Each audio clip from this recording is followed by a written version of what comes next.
Alrighty, well, I am so excited to introduce Caitlin Barnes to you. She's been with Chat for 3 years. And she's going to introduce a little bit about Churchill, about what Chat does in Churchill, and then talk specifically about the relational side. So, come on.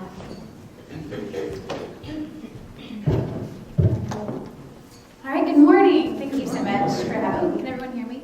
Yes. Thank you so much for having me out today. It's just been encouraging, even sitting and talking, just seeing some faces with this relationship I know that Chat has had with Stony Point. First, I just want to say thank you for those of you that have come out to the spring or the summer day camp and just supported us in other ways, volunteers. Thank you for that, and we're just really grateful for that partnership, as are the students. I'm Caitlin. Like Sarah said, I've been with Chat for 3 years. I graduated from the University of Richmond in 2009, and when I graduated, I didn't have a very strong idea of what I wanted to do, other than I knew I wanted to be working with kids, and I had worked with some youth before that were at risk. Not with them in their neighborhood, though, and I thought, when they left, I was at a day camp, or a summer camp, and when they left for the summer, I thought, where are they going? What are they going home to? And like, Lord, do you want me to go follow them home and go into their neighborhood? And he did. So I moved into Churchill right when I graduated college as an intern. I was teaching and working pretty rigorously with the after-school programs. I didn't go into that internship thinking that I would continue on and work for Chat for many more years.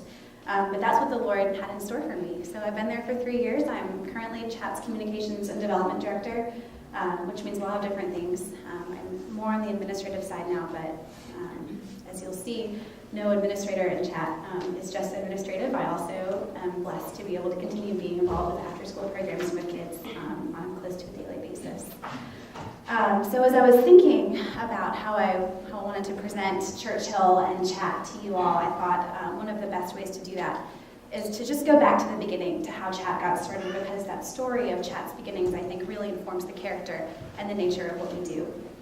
And before I get into that, I just want to say what is happening in the East End, it is not limited to what is happening in Chat, what is happening in Churchill. It is not just Chat. There has been a community of people for years that have been praying for the restoration of this neighborhood. And so the story that I'll tell you about Percy and Angie is an incredible story, but also know that there were folks at UVA that were college students that were praying about what they wanted to do, how they wanted to be an intentional community, and completely separately from all of this were called into Churchill and have been developing nonprofits there, and not even nonprofits, just relationships.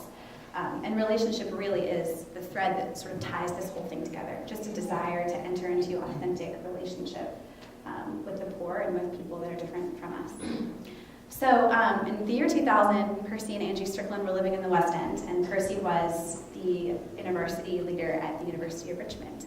And he was teaching on the story of the Good Samaritan, and he was really challenging his students. For those of you that know Percy, you know that he is a challenger.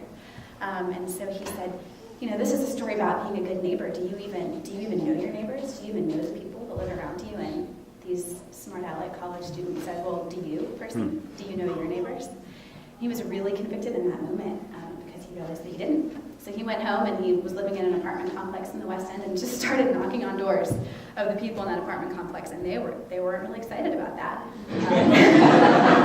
I imagine the hair of Percy Strickland just knocking on your door. So he knew that wasn't where God was calling them to be a neighbor, and he and Angie began praying about where did God want them. They knew they were being called to be neighbors, but where? And they started looking around. They had a realtor, and they were looking at all these different neighborhoods, and they saw Churchill. And what they saw in Churchill was they saw people sitting on their front porches. They saw kids in the streets wandering, people playing basketball on the basketball courts. And they thought, okay, I see community here. They didn't necessarily look like those people, but they saw community, and that's where they felt that God was calling them to go be neighbors. And they went. And it wasn't easy. It wasn't this immediate, beautiful transition, like, here we are, and now we understand what it means to be neighbors. In fact, it was kind of scary how different they were and how they were experiencing some changes in culture, and they were like leaving the neighborhood to go walk their dog, or they'd drive back out to the University of Richmond to play basketball. And God started working on Percy's heart, no, be in your community, live in your community. And he started going to the local basketball court to play basketball, and there were students and kids and a bunch of people that were out there, and they would play the game, and then he would go home. Well, one day, these kids started following him home. And he turned around and he said, okay, what are you doing? Like, I'm going home now, you should go home too. And they said, well, we can't. Our parents aren't home, we don't have a key to our house, we don't really have anywhere to go, we're just gonna probably walk around the streets for a while. And so Percy was faced with this decision, well, what do? Do I say, okay, yeah, that sounds good, hope you get into your house and I'll see you tomorrow at basketball? Or does he say, oh no, come home with me, come into my house, we'll have dinner? And he chose the latter. So Angie comes home to this house full of kids playing video games, and this went on for a while, that she would come home, there'd be pizza, there'd be video games, and finally she said, okay, there has to be something more constructive that we can do with this time outside of video games and pizza. And the kids actually said, well, we need help with our homework. Percy and Angie said, okay, yeah, we can probably help you with your homework. Yeah, we'll do that sometime. Well, that next Monday, those kids were there with their books, and they were ready to learn. The kids are really the true founders of chat. They're the ones that had the idea. They're the ones that made it happen. Eventually, there were so many kids coming on Mondays and Tuesdays that needed help with their homework that Percy started recruiting students from the University of Richmond to come down and help tutor, help volunteer. And within 3 years, we were a certified nonprofit, and we had grown many more programs, all sort of following that same model, that model of the kids and staff identify a need together, and they go from there and trying to address it. So the programs we have now, we still have tutoring every Monday and Tuesday. We also have what's called Wacky Wednesdays, which are our life skills classes, and the purpose of that program is really just to give kids just enriching experiences. Some of them are very practical, learning to cook, learning to sew. There's woodworking, where they actually have a business and they create things and sell them. They're commissioned to make certain projects. They just made Sarah a beautiful, what is it, a shelving unit? Yeah. And then there's things like dance and poetry and art. And then also just, we saw an incredible need for them to be nurtured spiritually. Just very little spiritual community for these students. And so we have these Bible studies on Thursdays that have love groups for young women and young men's academy groups for young men, where they can gather with peers their own age and also mentors and just talk about the Bible and talk about this God and how he loves them, which they don't hear about often. We want them active. We have exercise programs. And then, of course, there's our private high school. Eventually, we saw that students were not getting the education that they needed, especially those students that were learning disabled. They didn't have advocates in the school system to get them the resources that they needed. And one student came to staff and said, can you just homeschool me? Can you just teach me at home? And that one question from that student has turned into a private high school. We just recently purchased a building to house our high school. There's over 20 kids. We're hoping to double in size in the next few years. All these programs, all these things that we're addressing. But like Sarah said, the core of what we're trying to do is just build authentic relationship. Like I said, there was this period of time when we went from this sort of just amorphous tutoring volunteers to an actual nonprofit organization. And during that time, there was a lot of conversation. Well, what is our mission? What is our goal? What is guiding us? And the text that Percy and Angie come back to and say is sort of our core text, the text that we exist because we feel called to obey it, is in Isaiah 58. Actually, for the first couple of years, we didn't have a website. If you went to chatrichmond.org, it was just the text from Isaiah 58. That's really all that we had to say. And I really think that, and going through this text a little bit, it again just informs this idea of relationship and why it is that we feel called to do what we do. So in the text, the Israelites are seeing the Babylonian Empire grow.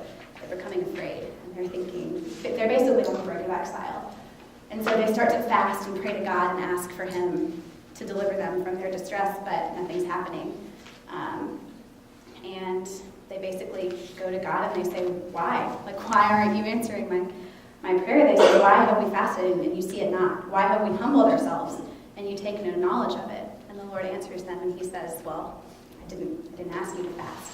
In fact, as you're fasting, you're still quarreling with one another. There's no community. You're still oppressing your workers. You're not honoring them. This isn't what I asked you to do.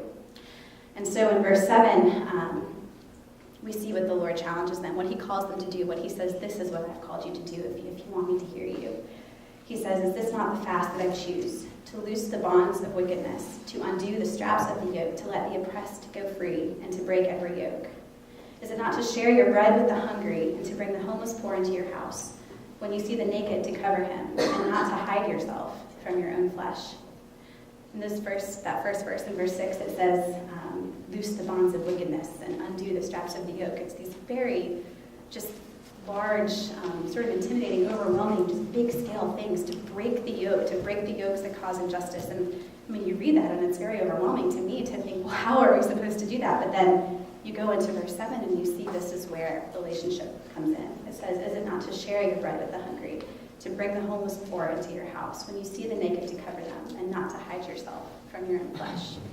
Notice it doesn't say give your bread to the hungry, it says share it. It doesn't say make sure the homeless have somewhere to go, it says bring them into your own house. This is relationship. This is calling us to sit down and share a meal. It's calling us to open up our doors in our homes and allow people in to share life. To not hide yourself from your own flesh, to be present in a place where you can engage in authentic relationship. So that's what we really feel called to, and amidst all of these programs that we've built, this is why we have tutoring in our homes, because we want kids to be a part of our lives, to be a part of our whole life, to have a real relationship. So I was just thinking about one of the things that Sarah and I talked about are what do we see happening, what's going on, and if you continue reading in this text, there's just beautiful promises that the Lord makes. He says, your light will break forth like the dawn, and your healing shall spring up speedily, and your righteousness shall go before you, and the glory of the Lord shall be your rear guard. Then in verse 9 it says, you will call, and the Lord will answer. You will cry out for help, and he will say, here I am. I think that there's a beautiful redemptive picture being painted in our world through Christ. I think sometimes for us doing this work, we want to see the whole picture right now. But we often don't get to. And I think that's why in this it says you will call on the Lord. You will cry out for help, because ultimately it is the Lord doing this work. And we are just completely and utterly dependent on him, because we are also broken, and we also need that restorative work in our own lives. One story I wanted to tell you about a student and just the power of relationship in her life. I was thinking about stories that I could share, and then there are many just wonderful, happy stories of students who just overcome so much and are doing these wonderful things now. And this is a story like that, but it is a little bit different. When I first started working for Chat as an intern, I was working in the school. I was teaching a class. I was teaching an English class with 3 students. And we had some attendance issues in that class, so often it was just me and one young woman. We would have, usually on Fridays, it was just the 2 of us. And she's just a very special girl. When I met her, she was 18. She had been with Churchill Academy since she was in 10th grade, its first year that it started. And by the time that we were able to start working with her academically, she was just so far behind. She was 16, she was probably reading in the 3rd or 4th grade level, and that's about where she was when I met her. She was 18. She had an absent father. She didn't know who her father was, and she expressed over and over again that she felt that her mother prioritized relationships with men over any of her relationships with her children. She was living with a grandmother and wasn't very supported. She needed a lot of support in the school system and didn't have it, and so that's why she came to Churchill Academy. But amidst all this, she's just this incredibly articulate girl, and she's just very in touch with herself, and I just loved getting to know her. And was so proud that she was going to make it. She was on track to graduate high school, but as the year went on, it wasn't happening, and she was failing classes. By the time we got to the spring, we had to tell her, I'm sorry, but you won't be able to graduate. Please come back. We'll get you these credits. Please come back. But it was very discouraging. She was 18, and she wasn't able to graduate, and she left a relationship. I didn't hear from her until about 6 months later, when the news that I got was that she had become pregnant. And you hear that and you think, well, that's it. That there she goes. That's gone. It's done. But the Lord is just so faithful. And instead, what happened is that he brought her back into community. And when she came to that place where her grandmother said, well, you can't live here because I can't feed another mouth. She had somewhere to go. She had relationships that she knew were based on God's love for her, and she had at least a little bit of an understanding that meant that those relationships were not going to go away. So she came back into community. She entered into her senior year of high school when she was 7 months pregnant. She had her beautiful baby boy last October. And she is trying so very hard to be a mother, to be a woman of God. And she's on honor roll, and there's no reason that she shouldn't graduate in June. This is not probably, if I could have thought when I first met her where I would want her life to go. I probably wouldn't say I would like her to be a single mom at 20, but the Lord has been so faithful in her life and in using relationships to bring her into community. So Chat doesn't see itself as necessarily very radical. We believe that what we are doing is just trying to follow the Word and entering into authentic relationship. Sarah referred to us as experts. I don't think that I don't think that there is such thing necessarily as expertise. I think that it is just humbling yourself, and it is just allowing people into your life and realizing, like Kathy said, that these young people have just so very much to offer. They have wisdom and they're fun and they're funny, and they're just beautiful children of God, and we want them to know that. I think it's also important to note you don't have to move into a neighborhood in order to have authentic relationship.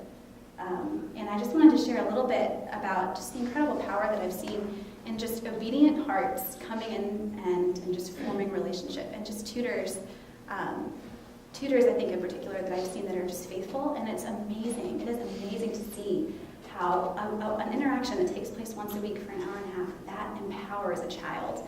And that is because God is good, and that's because God uses that time, and He uses that relationship, and He uses that sacrifice of your time and your energy to bring life and restoration into the lives of these children. We desperately need it. I wanted to share this verse 11 from Isaiah 58, "And the Lord will guide you continually and satisfy your desire in scorched places and make your bones strong. And you shall be like a watered garden, like a spring of water whose waters do not fail." Like I said, when I first moved into Churchill, I wasn't expecting to be there for 3 years, and I firmly and completely believe that the Lord has kept me there because He has just as much to teach me about my own brokenness, my own need for Him, my own just complete desire and want to be in relationship with Him, as much as He has me there to enter into relationship with others. And this promise is that He is our sustenance. He is what sustains us. And He will strengthen us in those moments where it feels like the sacrifice is too big and the heartbreak is too strong. Because that is what grace is. Grace is a willingness to enter, God's willingness to enter into our brokenness. And so let us together enter into the brokenness of the world in order to see God's restoration. So that's what I have to say about Chat, and I would love if anyone has any questions or comments or anything like that. Yeah, I have one real quick. Yes, sir. Alan Lee, I'm going to do what I always do. How many resident staff down there? You call yourselves resident staff, and what is the community of the Chat staff like? Sure. Is there intentional community there? How do you care for each other? By resident staff, do you mean staff living in the actual neighborhood? Yeah. So we have, our staff is growing. It's grown in the past few weeks, but we started off this year with 18 staff, full and part-time. Everyone lives in the community except for our head of school for Churchill Academy, Gina Mayo. She and her husband live in the near West End. And I think this is something that Sarah and I talked about when we went to talk about this class, is that there are two real just inspiring, encouraging traits that I see in my staff, because they really, they are excellent, and I am so blessed to just be a part of this community because they encourage me and teach me so much. And that is just a willingness for transparency, an ability to say, when things are hard, or what people are learning, or where we see things going, and deciding on that together, and then also just obedience. Just really looking to God to guide where we're going, and trying to be obedient to His call. It is a beautiful thing to see my boss in the grocery store and not be like, oh my gosh, it's my boss. To be like, hello, how are your kids? Can I babysit them soon? There is just real community and real relationship there that definitely, it doesn't feel like a work environment often. It does feel like a community. That's a good way of putting it, which is a huge blessing. And I think that it's necessary in order to sustain the model that we're seeking to have. Yes? Are any of the staff a part of the church within that community so that they can also bring those children along if they're interested in participating in that? It's a great question. So Easton Fellowship is the worshiping body that exists in Churchill. John Perkins, who is referenced in Tim Keller's book, came to Churchill actually randomly. He just showed up. No one knows how he heard about us, but he came and said, "This is great. Everything looks good. You have got to have a place where you're all worshiping together." And that's how Easton Fellowship came to be. And it is an absolute goal of our staff to sort of spiritually shepherd youth coming to church with us, sort of having them be a part of that family. And a lot of the high schoolers just come on their own because they're involved in the youth group and they have leadership opportunities there and they have community there. And so it's a beautiful thing to have those students also involved in our worship. Yes. Susan Palmer. I've been going to chat for about 3 years now. One thing that I think is really cool is the young people down there. It's just, and I'm not talking about the kids, I'm talking about Kate. And her group, it is such a cool thing. And my husband calls it chatharmony.com. And Caitlin is actually one of them. That's true. That these young people have formed this community and they're getting married and they're living down there. And Caitlin is one of them. I always forget to tell that part of the story. I know. And so go ahead and tell that there are several marriages that have come out of that. And what's so cool for me and the others of you that volunteer is that we see that and they have this love together. And God has brought them together, that they've met down there for this common interest with the poor, and they're falling in love, and they're living there. And as much as I love the kids, that's just like this extra cool thing that I'm seeing down there that God is working. So can you? Jason and I like to say that we're not technically Chat Harmony because we met many years before we entered into the community. I remember hearing a sermon that Corey Whitmer gave, who's one of the associate pastors at Easton Fellowship, talking about this idea of marriage and how having a common vision for your life. I think just like Susan said, I think just feeling called to the same ministry and sharing in that. When we were in marriage counseling, we were reading Genesis 2 and talking about how Eve was created to do work alongside Adam, and so I think that's what happens is that there is a vision for doing this work alongside one another, and so there are a lot of young families, a lot of people getting married. It's very exciting. Yes. Can you talk a little bit about? I guess at this point it's really Percy's family's commitment, but the kids are in the community, and especially his kids are going to Chimborazo Elementary Public School. Mm-hmm. Can you talk a little bit about that commitment and Percy's commitment? Sure, I can a little bit. I don't have kids, so I'm not really, I don't know, I can't be quite inside of his head, but I think one of the things that Tim Keller talks about is this verse in Galatians 2, bear one another's burden and fulfill the law of Christ in that way. And I think one of the main ideas about moving into the community is as much as possible. There are some ways that we will never be able to fully bear the burden of many of the families and kids that we interact with. But one way is to enter into this issue of education and the school system. And it's really, really hard to see just the lack of education and the lack of resources for some of our students in our public schools. And there's so many reasons that it exists. We're not in any way against the public schools. We want to support them, but there just is a reality that there is some deficit in some of our students when they're coming out of the public schools. And so that's the idea of sending. Percy is on the PTA. He's the head of the PTA, and he is fighting. We were fighting to just revitalize these schools and hoping that the community will be revitalized through that as well. But it is very challenging, and I think if you were to ask Percy, he would say it's one of the more difficult aspects of these decisions that he's made for his life. So, but Alice did great. She's in first grade, and a lot of the students are there and doing really well. Yes. Hello, my name's Dan. Yeah, thanks. Can you just describe what are the most successful partnerships with the suburban churches look like?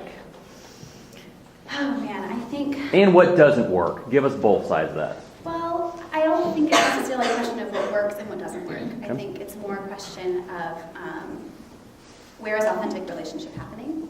I think that there's so much good in really every interaction that we have.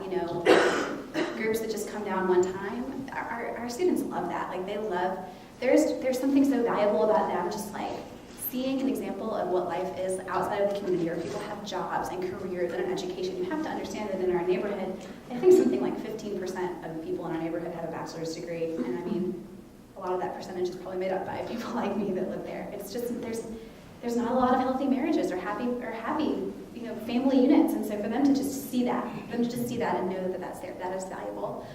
However, I think that the most value comes from when that relationship then becomes reciprocal, and there's just some follow-up and some continuity, and so people that are able to come down once a week or able to come down once every 2 weeks and invest in a specific child or invest in a specific program, like the sewing class. We have a lot of really wonderful committed volunteers that come and sew with 2 or 3 students once or twice a week. I think those types of things just build the students up so much, because many people in these suburban churches have so many amazing skills and gifts that are a wonderful thing to offer our kids. And so the more that they can just be inspired and encouraged by those relationships, and the more often, the more consistent, the better. I'm Bill, and just to build on that a little bit, I've been asked by the mission committee to be the liaison with Chat, and I speak with one of the people at Chat every week. That is my goal. There are two things in particular right now that I'm looking for. Okay, one is there are 6 brand new interns that will be beginning in August. I want to have 2 prayer partners from this church for each of those 6 people. And if you would like to see me, I will give you names, okay? I'm really happy to tell you one of them is Meg Anderson. The second thing is we've been working to have former teachers that are kind of mentors with the teachers at the academy, and some of the folks in the room have done this. I'm looking for current or past teachers that would like to do some of that, and if you'd like to see me about that, I'd be happy to talk to you. And my real goal is that we would not only have mentors for the teachers, but Caitlin would have someone from this church that is willing to invest some time in Caitlin, and the other people on the staff, so that we can share the talents that we have, whether it be administration or whatever the case might be, that we can share talents that we have, that we can, those of us that can't live in Churchill can still have a direct contact with the people, so that we are actually building relationships with the people and supporting the people who are able to be there. So if you'd like to see me about either of those, I'm real willing to talk to you.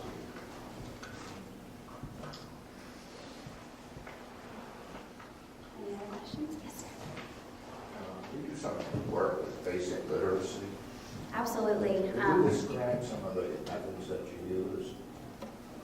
Kathy? I didn't hear what you said. I work with little tykes in literacy and just helping them to learn to read. We do most of that with our younger students, and then also again in the high school once we get students who have, we have students come to us that are just reading at such low levels, and so we do have a reading specialist on staff. I am not a reading specialist, so I don't know necessarily the technicalities behind all of that, but I do know that there is opportunity for our high school students to have one-on-one interaction with the learning specialist. And then the little tykes, I know.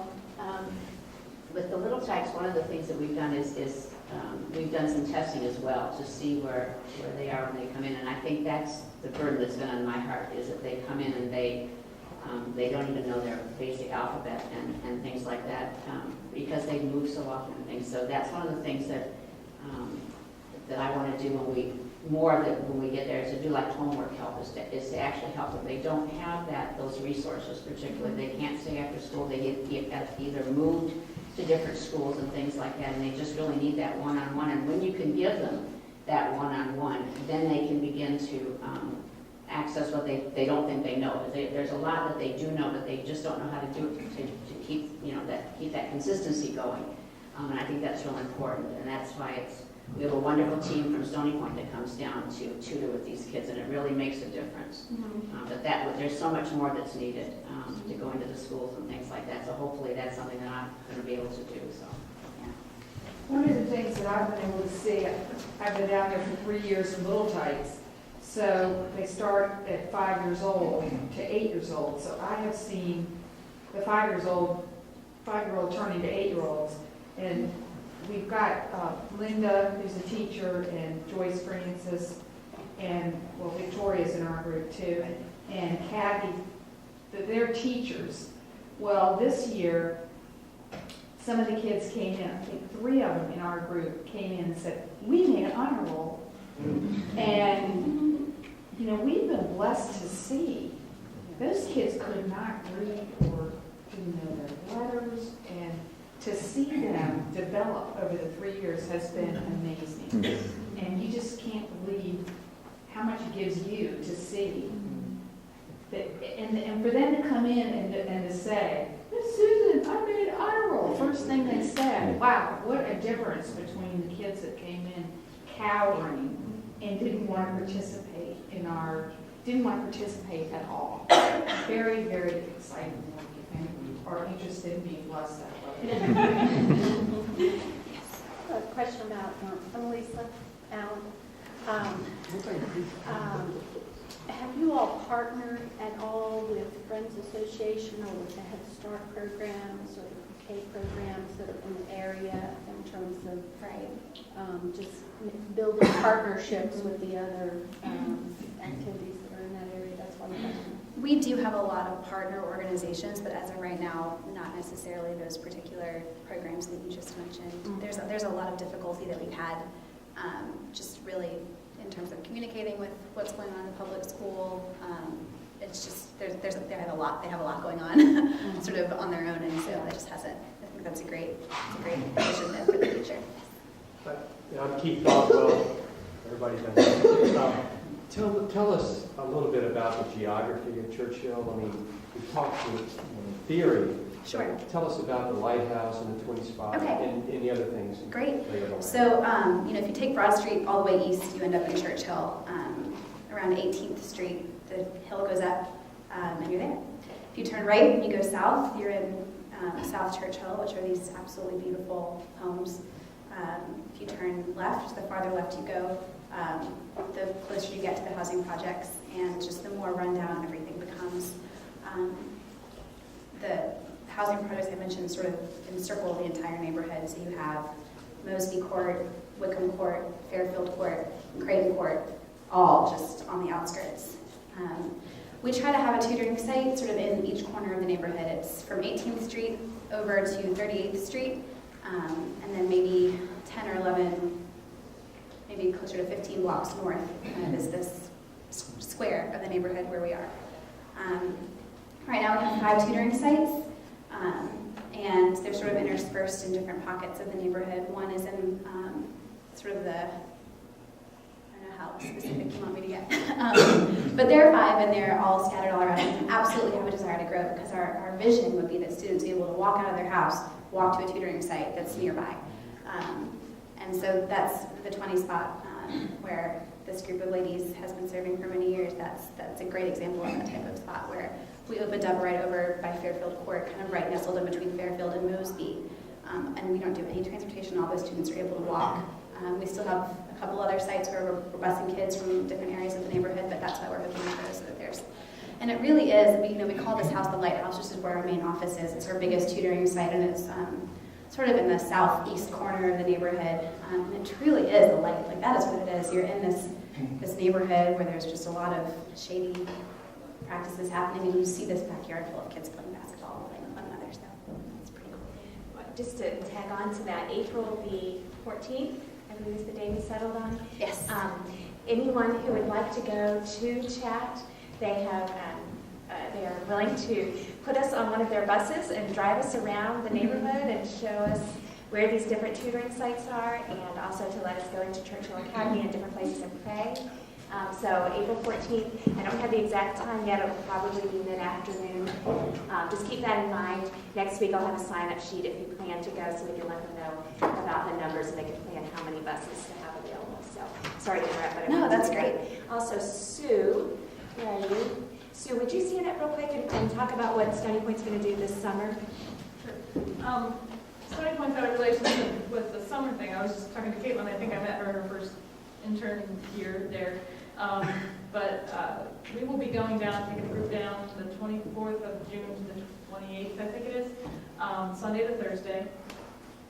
We encourage people, if they can, to come stay with us in the community for the whole week, for the purpose of really embedding yourself in the community and having that experience of being part of what Caitlin's been talking about, of community, of really feeling what that community is like. So, we encourage people to do that and stay, but there's also opportunity, we know people have work commitments and have other commitments that they might not be able to stay the whole week or maybe be able to come in and out, and we've had people do that each year. But really the goal is to have people come, be part of, not just part of this, oh great, I went to this summer project and I left, It's really to become part of be part of the summer project and then find out where you might fit.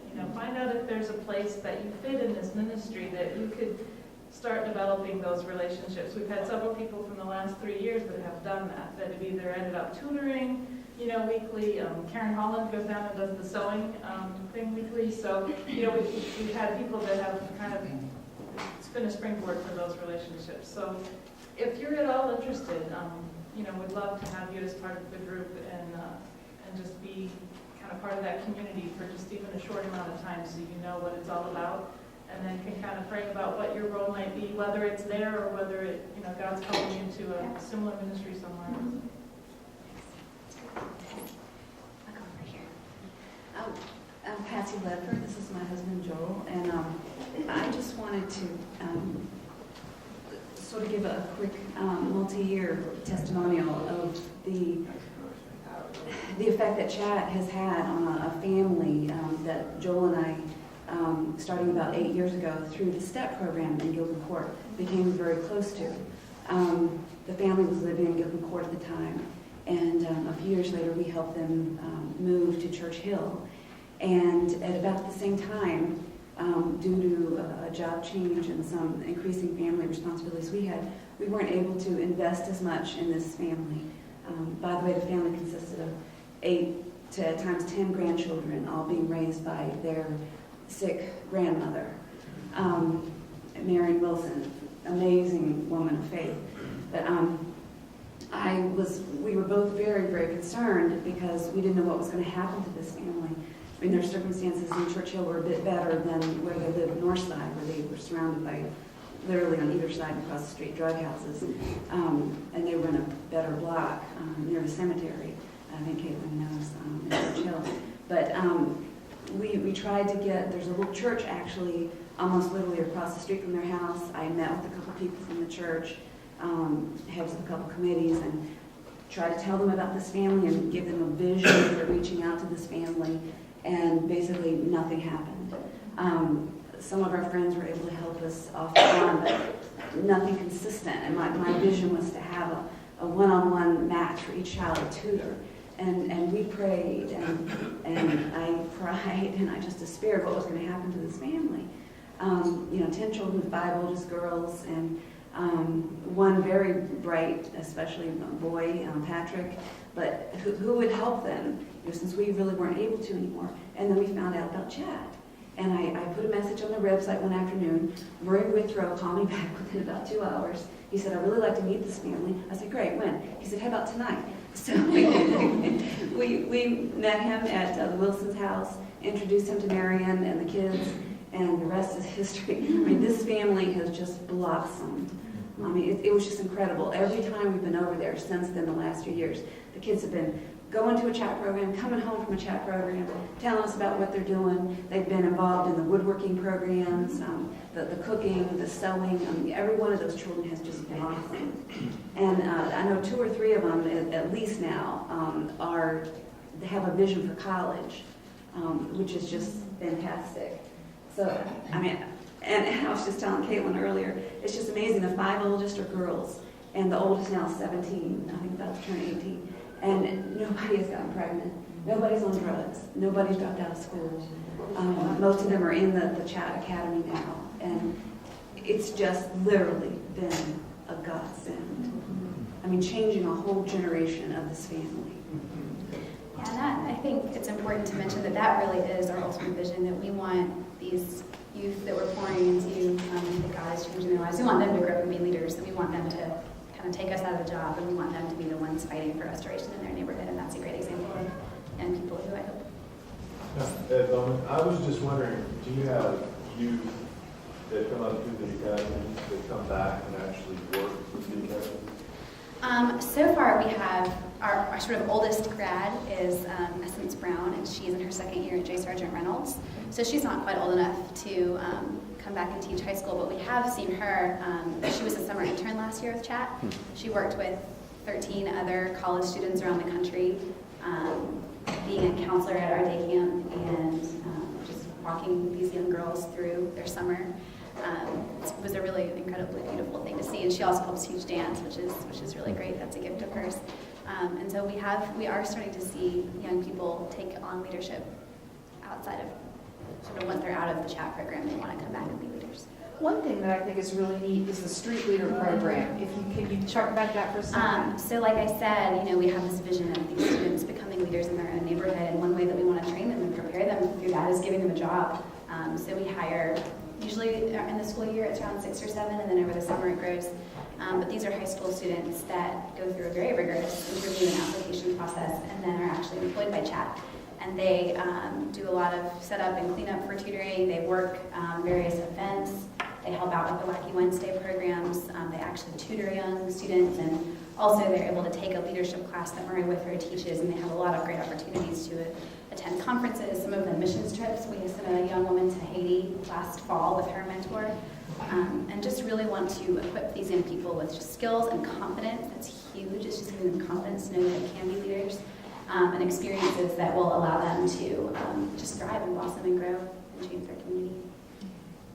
I would love for us to be able to keep hearing about this. My heart is so encouraged, but you all need to go to church. So, Caitlin, thank you so very much. And